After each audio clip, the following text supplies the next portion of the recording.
Good morning, students. This is Dr. Pooja Saxena, Associate Professor Geography, Government College, Bundi. हमारे paper physical geography भौतिक भूगोल के अंतर्गत हमने अपने प्रीवियस वीडियो लेक्चर में आइसोस्टैटिक कॉन्सेप्ट समस्थितिक अवधारणा को जाना था।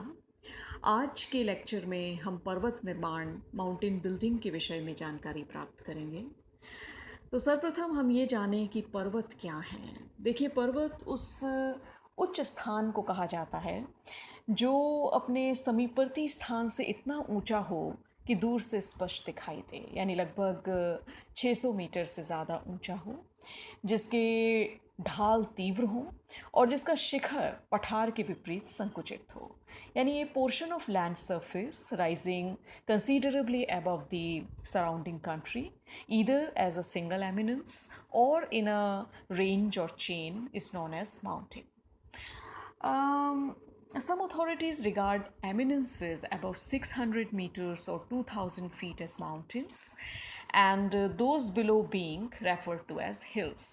तो ऐसा माना जाता है कि 600 मीटर या 2000 फीट से ऊपर की जो स्थलाकृति है वो माउंटेन्स हैं और इनसे नीचे की जो आकृतियां हैं उन्हें पहाड़ियों हिल्स की संज्ञा दी जाती है। तो पर्वतों को के विषय में शुरू से एक जिज्ञासा रही कि पृथ्वी की सतह पर इतनी ऊंची स्थलाकृतियों का निर्माण किस प्रकार से हुआ होगा। तो इस संदर्भ में विभिन्न मत प्रचलित हैं।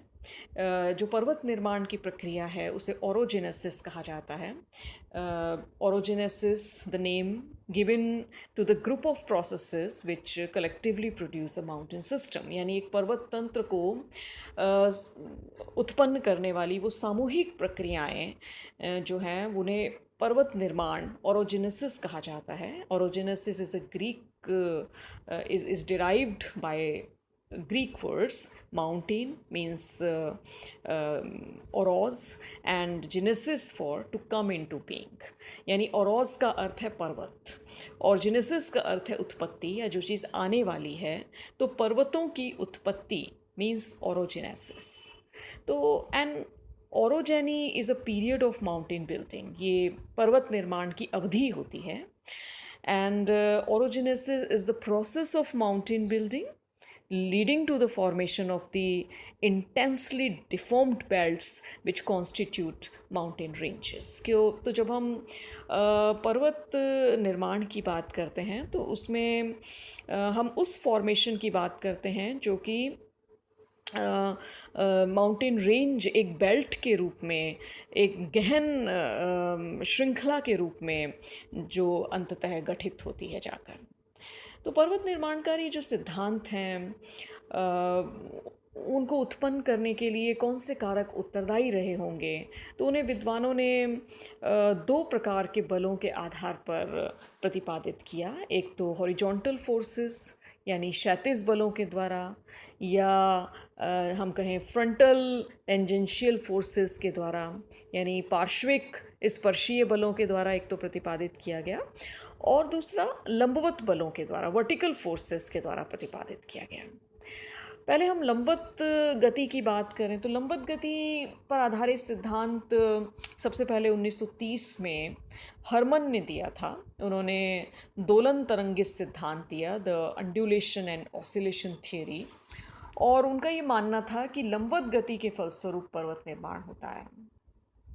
बाद में विलिस और बैमिलिन ने भी इसमें कुछ संशोधन किए और इसे इसी रूप में प्रतिपादित करने का प्रयास किया, लेकिन ये मत अमान्य है, इसे मान्यता प्राप्त नहीं है। जो दूसरे मत हैं क्षैतिज गति पर आधारित या पार्श्विक गति पर आधारित सिद्धांत, उन्हें ज़्यादा तार्किक माना जाता है।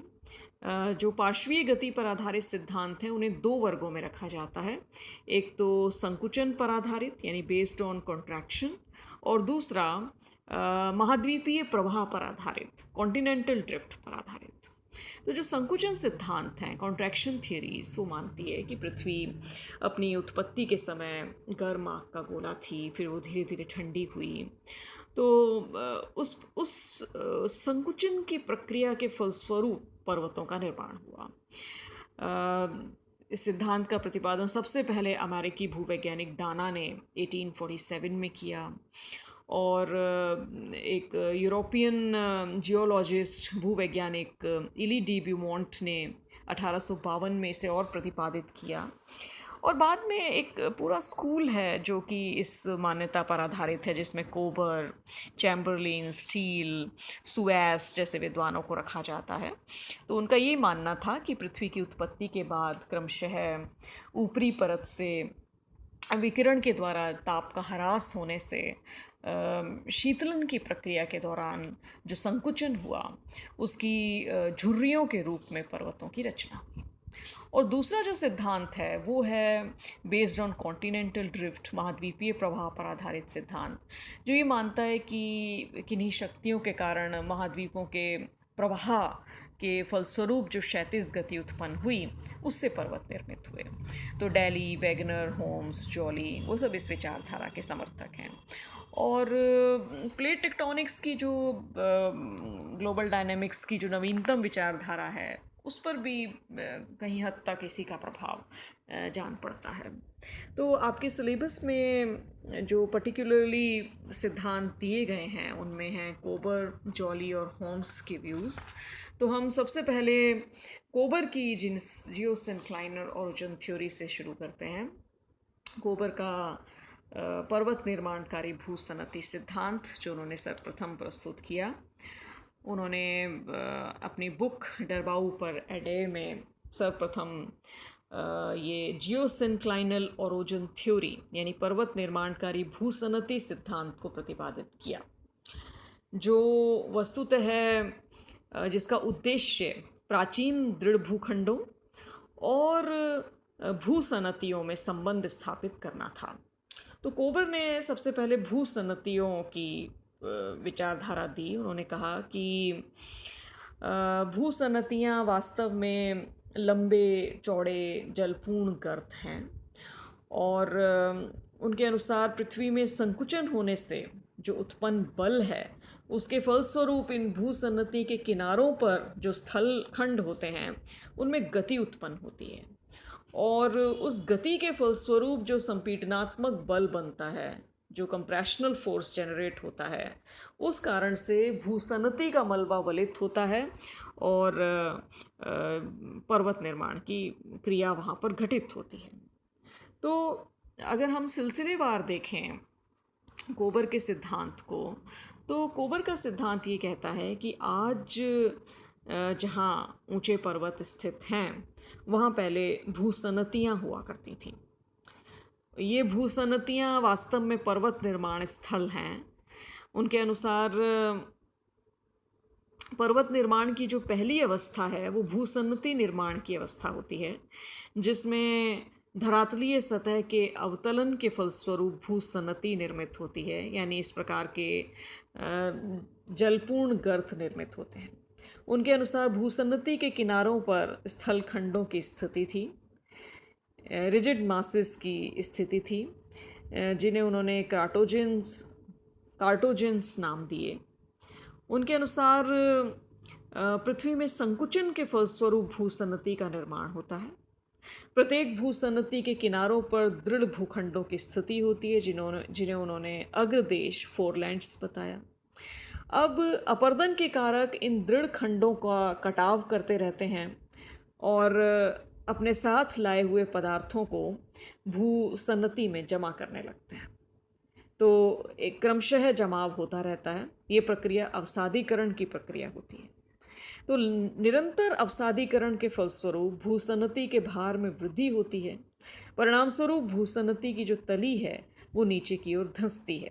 तो इसे उन्होंने सबसिडेंस अवतलन की क्रिया बताई। तो उनके अनुसार जब लंबे समय तक अवसादीकरण चलता रहता है और भूसन्नति की गहराई में वृद्धि होती जाती है, उसमें अत्यधिक मात्रा में मलबे का निक्षेप हो जाता है, तो दोनों ओर से दबाव के फलस्वरूप दोनों जो अग्रदेश हैं वो एक दूसरे की ओर खिसकने लगते हैं, जिसके फलस्वरूप भूसन्नति के मलबे पर क्षैतिज दबाव आता है दोनों तरफ से और सर्वप्रथम उसके किनारे वाले भाग वलित हो जाते हैं, जिन्हें उन्होंने रेंड केटेन नाम दिया। तो इस तरह से सीमांत श्रेणियाँ उत्पन्न होती हैं।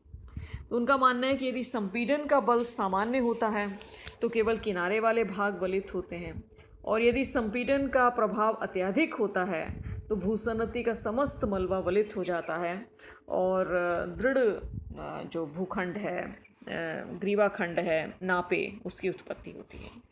तो कोबर के सिद्धांत को हम इस रूप में समझें कि कोबर ने मूलतः ये बताया कि सर्वप्रथम भूसन्नतियों का निर्माण होता है जो कि संकुचन की प्रक्रिया के फलस्वरूप होता है। इस भूसन्नति के दोनों ओर जो अग्रखंड होते हैं वहाँ से अपर्दन के कारक इन सीमावर्ती खंडों को काटकर और दूसरे दूर दराज से लाए हुए पदार्थों को इस भूसन्नति में जमा करना प्रारंभ कर देते हैं। इसे अवसादीकरण, सेडिमेंटेशन की प्रक्रिया कहते हैं। लंबे समय तक अवसादीकरण चलते रहने से भूसन्नति के भार में वृद्धि होती है, परिणाम स्वरूप उसकी तली नीचे की ओर धंसती है। इस धंसाव के फलस्वरूप दोनों अग्रदेशों पर दबाव पड़ता है और वो एक दूसरे की ओर खिसकने लगते हैं। परिणाम स्वरूप इन क्षैतिज बलों के फलस्वरूप भूसन्नति का सर्वप्रथम किनारे वाला भाग वलित हो जाता है और सीमांत श्रेणियां उत्पन्न होती हैं। मध्य का भाग वलन की क्रिया से अप्रभावित रह जाता है, जिसे उन्होंने मध्य पिंड, मीडियन मास की संज्ञा दी। और उनके अनुसार यदि संपीड़न की शक्ति अत्यधिक होती है तो समस्त मलबा वलित हो जाता है और ग्रीवाखंड का निर्माण होता है। तो अपने विशिष्ट मध्य पिंड को भी उन्होंने विभिन्न उदाहरणों से स्पष्ट करने का प्रयास किया। जैसे उन्होंने कहा कि जो टेथिस भूसन्नति है उसके उत्तर में यूरोप का स्थल भाग और दक्षिण अफ्रीका का भूखंड था। तो दोनों अग्रदेशों के आमने सामने सरकने से अल्पाइन माउंटेन रेंज बना।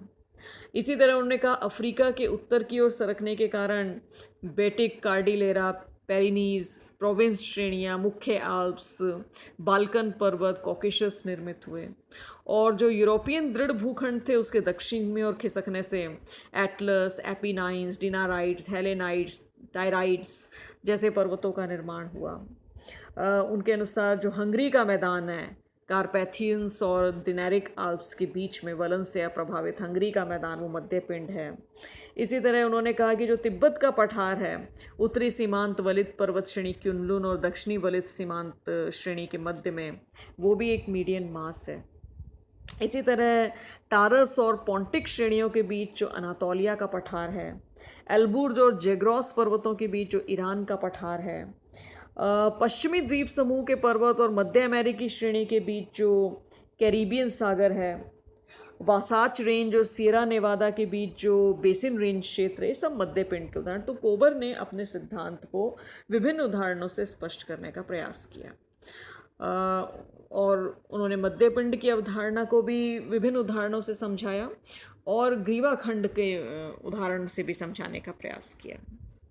तो कहने का तात्पर्य ये है कि कोबर का सिद्धांत हालांकि कई महत्वपूर्ण तथ्यों का उल्लेख करता है पर्वत निर्माण के, लेकिन इसमें कुछ कमियां भी हैं। जैसे कोबर ने जिस बल की बात की, संकुचन बल की, वो इतना पर्याप्त नहीं होता कि उससे जो है हिमालय जैसे ऊंचे पर्वत निर्मित हो जाएं। दूसरा, कोबर ने दोनों पार्श्वों के खिसकने की बात कही, इससे भी कुछ लोग सहमत नहीं हैं। कुछ कहते हैं, जैसे सुएस का मत है कि एक पार्श्व सरकता है और जिसे उन्होंने बैकलैंड पृष्ठ प्रदेश का, और दूसरा पार्श्व अपनी जगह पर स्थिर रहता है, उसे उन्होंने अग्रदेश कहा। और जब हम हिमालय की उत्पत्ति की बात करते हैं तब उसमें भी यही चीज़ जो है मूल रूप से निकल कर सामने आती है। तो पूर्व पश्चिम फैले पर्वत जैसे आल्प्स, हिमालय हैं, उनका स्पष्टीकरण कोबर के मत से हो सकता है, लेकिन जो उत्तर दक्षिण फैले पर्वत हैं उनका स्पष्टीकरण कोबर के सिद्धांत से नहीं हो पाता। तो कोबर का सिद्धांत जो है वो पृथ्वी की संकुचन शक्ति पर आधारित है और उससे वो क्षैतिज गति के फलस्वरूप पर्वत निर्माण की व्याख्या प्रस्तुत करता है। तो अगली क्लास में हम जो है अपना नेक्स्ट थ्योरी माउंटेन बिल्डिंग की करेंगे।